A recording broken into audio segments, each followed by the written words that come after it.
Mano šviesios atminties Anyta labai gražiai audė. Nuo juostų iki kilimų, užuolaidų, staltiesių, lovatiesių. Viską, kas tik įmanoma. Tai paskutinis jos toks audimas buvo, kaip sakant, dabar pasakytų topas, kilimus jinai audė. Kilimus, bet tie kilimai buvo kiekvienas siūlos raiščiotas ir karpytas. Nematuodavo, bet buvo lygus. Visi vaikai turėjo, visos marčios turėjo, visi žentai turėjo. Kai turėjo vaikų, ne tiek ir daug, bet mes turėjom kilimus. O tai kokio dydžio jie būdavo? Jie būdavo standartinio dydžio. Tokio didelio dydžio, aš net neprisimenu, kokie jie būdavo. Bet labiau kaip takai, stačiakampiai ar... Stačiakampiai. Bet pagal tai, koks interjeras yra, pavyzdžiui. Pas kokį vaiką yra koks interjeras. Tada jinai tokį kilimą pritaikydavo. Nu, fantastiškai. Užuolaidas lygiai taip pat iš lino. Aš turėjau mano šeima, nes jo sūnaus čia mama. Užuolaidas, lininės užuolaidos, paprastas linas, maišas toks. Ir jos gražiai išsiuvinėtos ten. Fantastika. O kurioje vietoje čia vyko? Prienų miestas.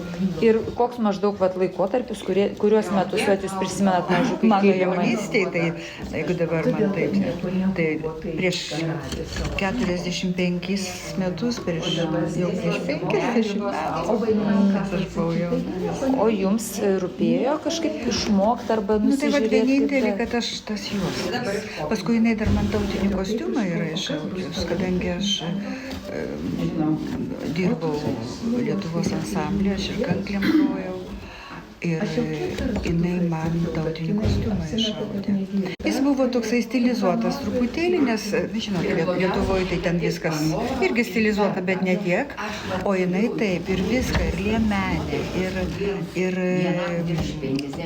ir sijonėlė, ir prijuostė. Žodžiu, ten pritaikydavo. Liemenę audė, sijoną audė, prijuostę, liną ten pritaikė su išsiuvinėjimais visokiais. Aš dar turiu šitą kostiumą dukrai atidaviau. Aš noriu nekada nors, sakiau, anūkėti duok. Jinai, žinokit, viską darydavo. Šiaip jinai baigus Smetonos laikų kažkokią tai ypatingą mokyklą, kur nuo žemės ūkio darbų iki audimo viską jinai labai mokėjo viską. O audimas šiaip aš manau, kad jis buvo didelis, gal nervų ramino senatvėje, žinot. O nepasako, iš kur jinai pati išmoko, kas stakles, pavyzdžiui, padarė? Pasakoju, bet aš žinokit neprisimenu. Stakles, aišku, kažkas jos, gal tėvelis, gal senelis, neprisimenu, man šitas tada neužsifiksavo.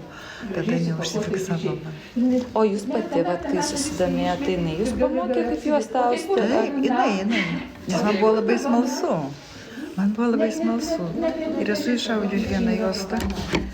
Bet... O staklėmis ar ant, pavyzdžiui, apsimetus ant kokio, kaip sako, kartono? Apsimetus, ne ant kartono, ne. Kažkoks buvo ten panašiai, jūsų nežinau. Aha, kažkoks rėmas. Kažkoks rėmelis buvo, taip. Labai šviesaus proto, buvo išsilavinus pakankamai pagal tą laikmetį. Staklės baisų plotis, jėlį pasiekė užmesti. O vardas koks gal? Angelė.